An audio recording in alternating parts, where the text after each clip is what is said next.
जय हिंद। मैं हूं कर्नल दानवीर और आप देख रहे हैं मेरा यूट्यूब चैनल दानवीर सिंह। आज हम बात अपने पसंदीदा टॉपिक पर ही करेंगे, साथ के साथ थोड़ा चीन के बारे में भी बात करेंगे और हल्द्वानी में क्या चल रहा है उसके ऊपर एक लार्जर बात करेंगे। लेकिन मोटे तौर पर हम पाकिस्तान के हालात के ऊपर बात करेंगे, क्योंकि हम पाकिस्तान के हालात के ऊपर पैनी नजर रखे हुए हैं, बारीकी से उसको देख रहे हैं, समझ रहे हैं। आप मेरा ये वीडियो देखेंगे और आप देखते हैं, मैं आपका बहुत बहुत शुक्रगुजार हूं। आपसे ये भी रिक्वेस्ट मैं कर देता हूं कि आपने अगर सब्सक्राइब नहीं किया है मेरा चैनल तो इसको प्लीज़ कर दीजिए। इससे हमारे को प्रोत्साहन मिलता है, अच्छा लगता है कि लोग हमारे सब्सक्राइबर बढ़ते हैं और ये एक संदेश उससे मिलता है कि जो हम बात कर रहे हैं वो आपको पसंद आ रही है। और तो अपनी बात शुरू करते हैं। पाकिस्तान के अंदर हालात दिन प्रतिदिन बड़ी तेजी से बदली हो रहे हैं। दो तीन चीजें पिछले दिनों में हुई।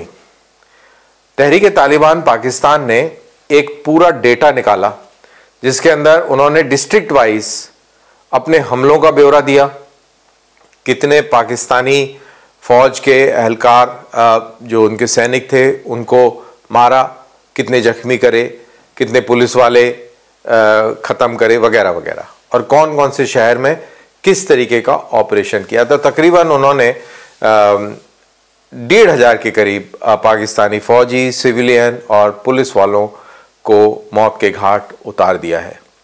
लेटेस्ट ये है कि उन्होंने बिल्कुल पाकिस्तान की ही कॉपी करी है।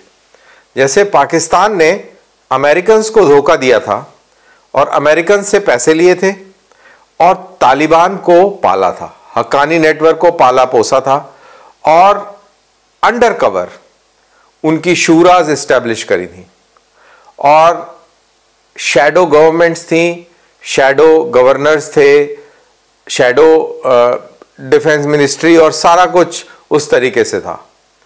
और जब अमेरिकन्स ने डिसाइड कर लिया कि अब हमें अफगानिस्तान छोड़ना है तो पाकिस्तान ने तालिबान की पूरी मदद करी। ये मैं पहले भी कह चुका हूं और ये कॉमन नॉलेज भी है, मिलिट्री नॉलेज है कि जिस तरीके से तालिबान ने एडवांस किया था काबुल के ऊपर और जिस तरीके से उसने ऑपरेशंस को अंजाम दिया जिसमें अफगान फोर्सेस रातों रात कोलैप्स कर गई, उसमें किसी को कोई संदेह नहीं था कि पाकिस्तान फौज के जर्नैल उनकी डायरेक्टली मदद कर रहे थे।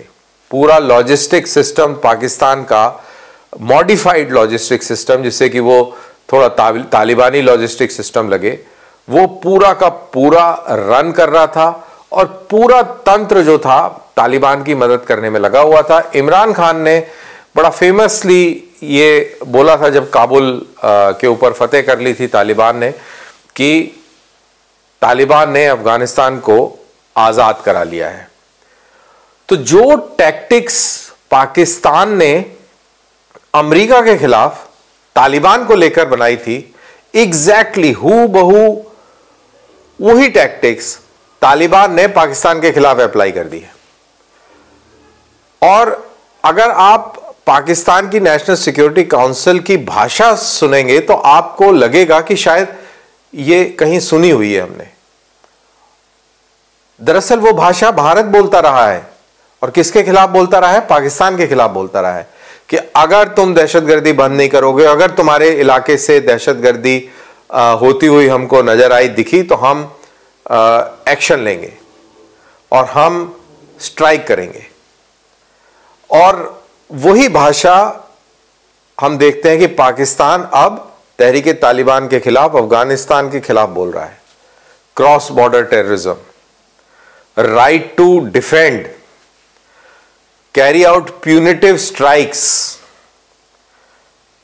Hide out and training points in or terrorist training points in your country वगैरह वगैरह।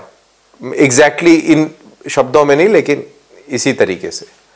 तो ये हमारी भाषा थी और हम पाकिस्तान को हमेशा ऐसे बोलते थे, लेकिन हमने उड़ी किया और बालाकोट किया तो पाकिस्तान को समझ में आ गया कि ये बदला हुआ भारत है। अब ये तो रही बात पाकिस्तान की, भारत के उसमें, लेकिन अब जब ये इन्होंने इसी भाषा का इस्तेमाल अफगानिस्तान के खिलाफ किया है तो अफगानिस्तान ने वार्निंग दी है। उनके जो तालिबान के जो एक इम्पॉर्टेंट जो मिनिस्टर हैं, उन्होंने ये बोला है कि आप इस तरीके की धमकियां ना दें, ये बेफजूल की बातें ना करें।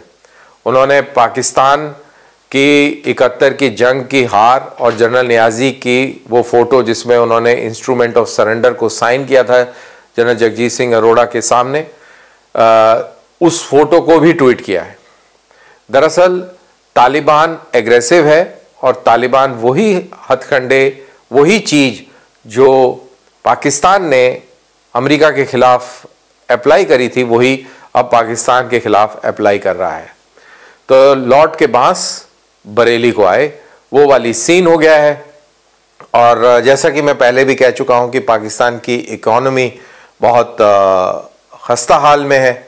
उनकी इस समय औकात नहीं है कि वो एक बहुत बड़ा मिलिट्री ऑपरेशन तालिबान के खिलाफ लॉन्च कर सके। और तालिबान जिस तरीके से उनका मोराल हाई है और जिस तरीके से वो अपनी टैक्टिक्स को सरअंजाम देते हैं, वो बहुत कॉन्फिडेंट हैं।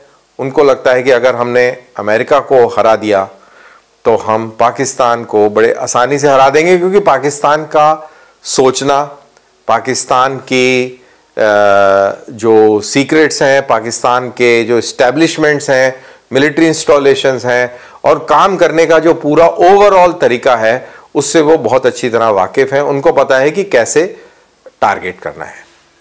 अब इसी दौरान एक पाकिस्तान के मेजर आदिल हैं, इन्होंने बड़ी सनसनीखेज बातें कर दी यूनाइटेड किंगडम से बैठकर। उन्होंने अपने भूतपूर्व सेना अध्यक्ष जनरल बाजवा और डीजी ISI जनरल फैज़ के खिलाफ कुछ ऐसी बातें कर दी जिससे पाकिस्तान की सेना का दरअसल किरदार उजागर होता है। और मेरा ये मानना है कि अगर आपका कैरेक्टर अगर कमज़ोर है किसी भी लीडर का, किसी भी फील्ड में, चाहे वो कॉर्पोरेट वर्ल्ड हो, चाहे घर में हो, चाहे सेना में हो, चाहे पॉलिटिक्स में हो, अगर आपका कैरेक्टर खराब है तो आप एक लेवल से ऊपर नहीं उठ पाएंगे, आप वो सक्सेस नहीं ले पाएंगे। तो कैरेक्टर होना आपके अंदर बहुत अहम है। और अगर आप में कैरेक्टर नहीं है तो फिर आप समझ लीजिए कि आप यू आर डूम्ड, आप खत्म हैं। तो पाकिस्तान आर्मी के ऊपर पाकिस्तान आर्मी का ही एक एक्स मेजर अगर ऐसे सवाल खड़े कर रहा है और प्रूफ के साथ बात कर रहा है, तो आप समझ सकते हैं कि कितनी कैरेक्टरलेस वो ऑर्गेनाइजेशन हो गई है, जहां पर जबरन जमीनों पर कब्जा करना, लड़कीबाजी करना और पॉलिटिक्स में मुदाखलत करना, चोरियां करना। पापा जोन्स बड़ा फेमस केस है। तो वो वाली फौज लड़ नहीं सकती। और जब आपका कैरेक्टर कमज़ोर है तो आपके पीछे लोग भी नहीं खड़े होते। अभी पाकिस्तान की फौज की बहुत ही कमज़ोर हालत है, बुरा हाल है।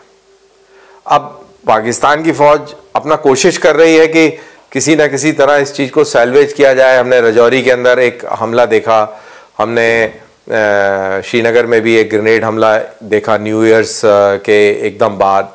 आज एक पंजाब का भी वीडियो घूम रहा है जिसमें एक निहंग तलवार चला रहा है और कह रहा है कि मैं मंदिर तोड़ूंगा। तो ये सारी चीज़ें आइसोलेटेड नहीं है, ये सारी चीज़ें लिंक्ड हैं। दरअसल वो बौखलाहट है और अपनी तरफ से प्रयास कर रहा है कि किसी तरीके से ध्यान भटका पाए और किसी तरह अपनी पॉपुलेशन को गैल्वेनाइज कर पाए, लेकिन वो असफल है। तो ये सूरत हाल है। आने वाले समय में अगले 2-3 महीने के अंदर मेरे को लगता है कि सिचुएशन बहुत ही गंभीर हो जाएगी। और जैसे जैसे हिंदू कुश पे बर्फ पिघलेगी, जैसे मौसम थोड़ा गर्म होगा, दैट इज अप्रैल में, आप देखेंगे कि ऑपरेशंस में शिद्दत बढ़ जाएगी, एक्शन तेज हो जाएगा। और ये ना भूलें कि जो पठान कम्युनिटी है वो इस समय पाकिस्तान आर्मी से भी नाखुश है। और अगर आप इसकी जेनेसिस में जाएंगे तो पाकिस्तान इस्टेब्लिशमेंट ने जो पठानों के मलिक हुआ करते थे, जो ट्राइबल हेड्स हुआ करते थे, जो पाकिस्तान के बेसिक एडमिनिस्ट्रेशन में मिलने से खुश नहीं थे और जो अपोज करते थे, उनको पाकिस्तानी इस्टेब्लिशमेंट ने ख़त्म कर दिया। पाकिस्तानी इस्टेब्लिशमेंट ने जब वो ख़त्म कर दिया, वो एक दरअसल बैलेंसिंग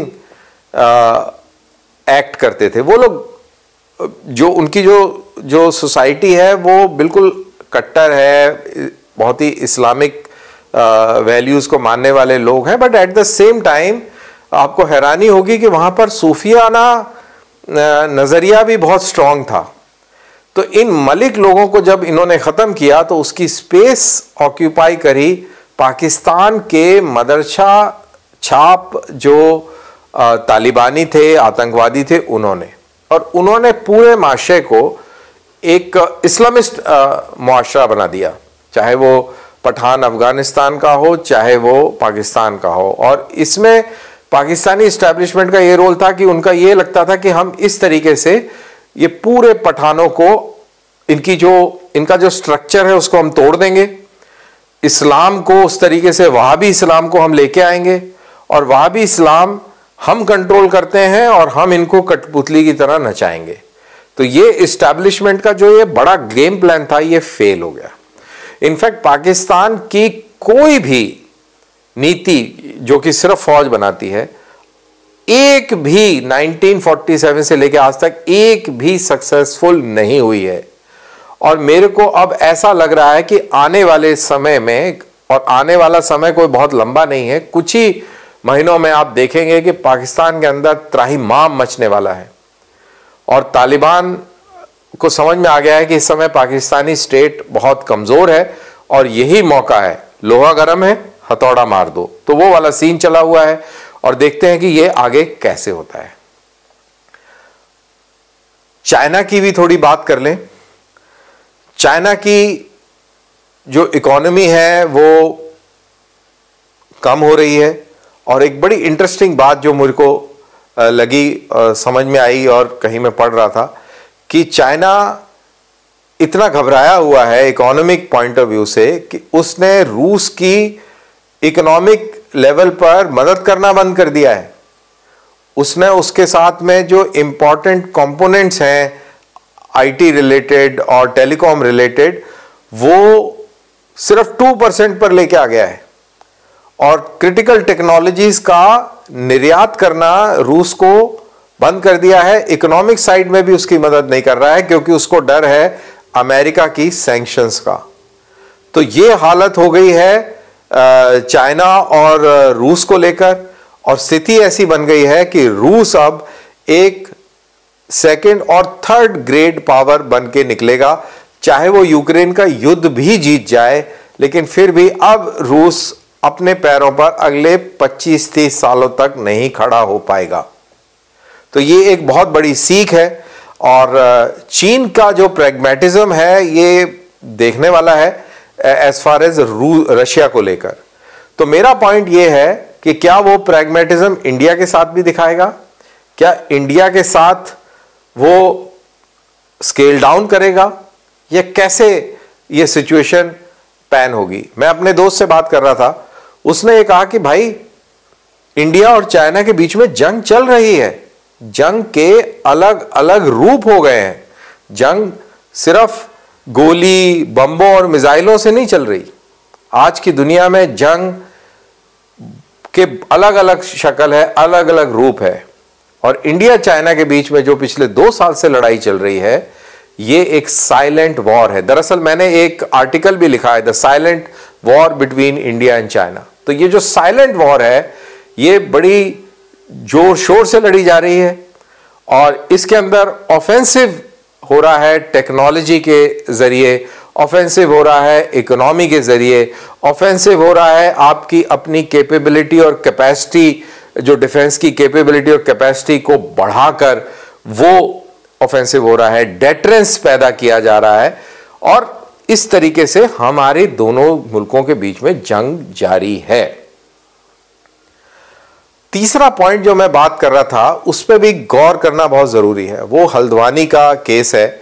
और आजकल के माहौल में जहाँ पर पोलराइजेशन है, राइट विंग और लेफ्ट विंग आइडियोलॉजीज़ के बीच में क्लैश है, हिंदू मुस्लिम का एक डिबेट है पूरी सोसाइटी में, और हिंदू जो अपने आप को ये मानता है कि उसके साथ 1000 साल से ज़्यादा तक उसके साथ नाइंसाफ़ी हुई है और अब मुल्क हमारा है और हम मुसलमानों से बदला लेंगे, तो ये वाली जो मेंटालिटी है वो भी कहीं ना कहीं दिखती है।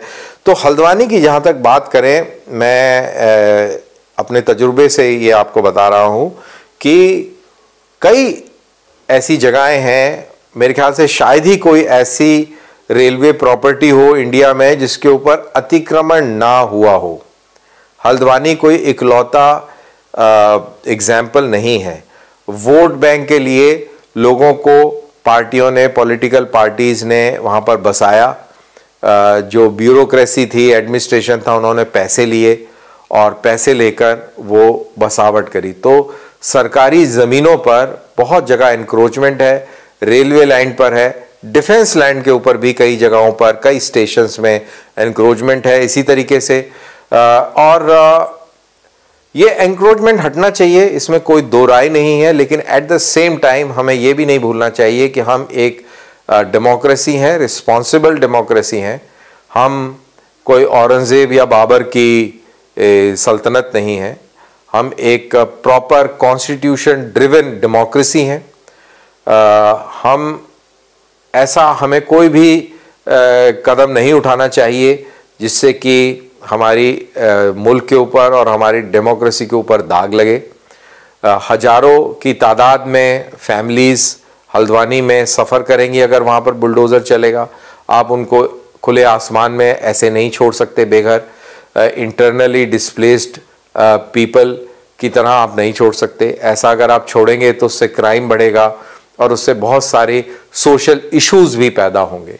So as a responsible country, as a responsible democracy, which I am very sure कि इसमें कोर्ट इंटरवेंशन होगा और कोई ना कोई रास्ता निकलेगा, लेकिन आप सरकारी लैंड से कब्जा हटवाइए और प्रॉपर रिहैबिलिटेशन भी इन लोगों का करिए, क्योंकि ये भी हमारी जिम्मेवारी है।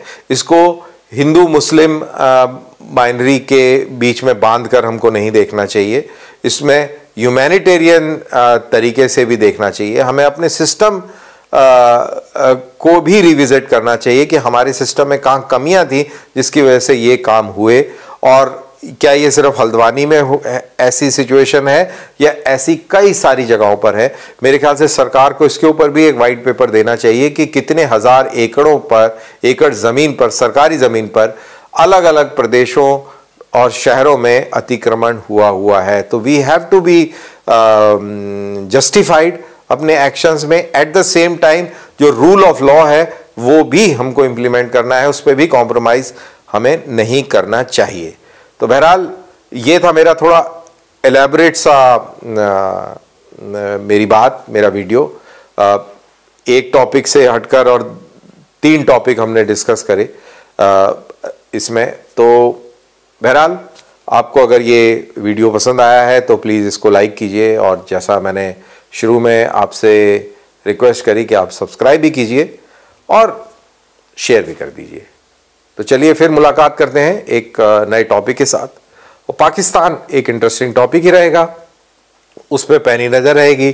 कुछ ना कुछ डेवलपमेंट रोज हो रहा है और हम इसी डेवलपमेंट को लेकर आगे बढ़ेंगे और आपसे आगे भी बातचीत करते रहेंगे। जय हिंद।